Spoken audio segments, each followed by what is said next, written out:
Hi, I'm Mike Winkler, and I'm the Principal Managing Broker for Coldwell Banker Bain in Issaquah, Washington. And I'm E.J. Bolds. I'm the Principal Managing Broker for Coldwell Banker Bain on Mercer Island, Washington. E.J., is it fair to say that today more than ever there is an abundance of information through web portals and just various outlets for real estate information? That's right. The real estate news is everywhere. It's a hot topic. Everybody loves to talk about real estate, whether it's bad or good.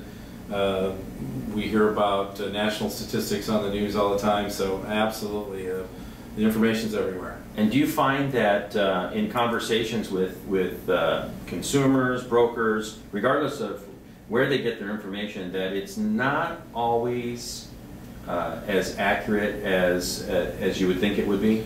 Well, that is true, and in fact, I think one of the greatest examples is probably one of the most noted, if not famous, of the real estate reporting services that's quoted in the nightly news and in news articles all the time, and that's the Case-Shiller report.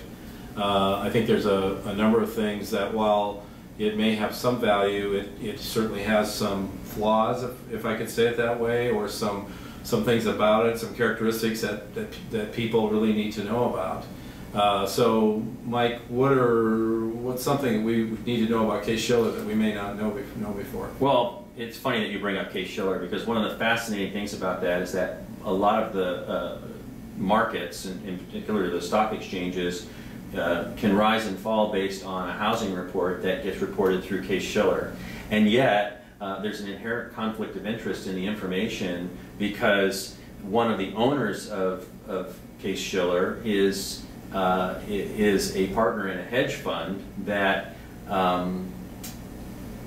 that hedges against bad markets. So in other words, they're producing information that they financially benefit from. If they produce bad information, they get an opportunity to make more money. If they produce good reports, it's flat. Right, and while there may be nothing illegal going on there, it's probably something that people should know. Another thing is that Case-Shiller uses the median price, and median price is probably one of the most misunderstood statistics that we use in housing. A median price is simply the middle price in an ordinal number search. What I mean by that is, if I had 100 homes that had sold, and I listed them from the least expensive to the most expensive, home number 50, whatever it sold at, would be the median price.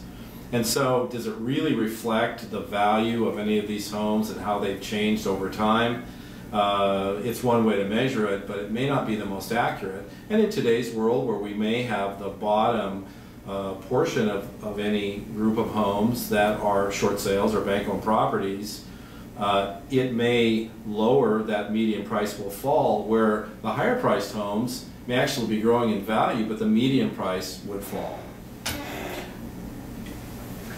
I know, and that's a frustration point for me. And the other one is the limitation on what markets it does track. So you take the median price in only a limited amount of markets, because they only track 20 markets for the Case-Shiller. Now, they claim it's the 20 major markets, but the fact is there are real estate databases that get for reporting that track up to 600 markets and take into account such a wide variety of information that it becomes more meaningful. And then there's the aggregator sites, you know, like Trulia and Zillow. They have their inherent problems. At least, though, take Zillow for example, they self-report on their deviation. So they tell you, hey, our information is inaccurate based on this, but for all these other variables, it's accurate, and then they justify their position. But at least they tell you what their deviation is. So 20 markets versus hundreds of markets. That's right. So are we really getting a fair look at a national real estate trend? The other thing about Case-Shiller, and in the world of today with instant access to information, we still find that Case-Shiller can lag a few months behind real time. So when a report comes out today, it may be a couple of months old. And in today's world, I don't think that's acceptable. And the most salient point of this whole discussion is something that you said a moment ago, which is the national trend. Do you really care if you're in Bellevue, Washington, or Issaquah, or a particular neighborhood in Seattle? And neighborhoods in Seattle can vary so greatly depending on where they're located, West Seattle, South, North. Do you really care about the national trend, or do you care about what's happening in your hyper-local market? So in other words, all of the Case-Shiller information in the world isn't going to help you when you go to sell your house. The only thing that's going to help you and provide you the most accurate information is your local realtor.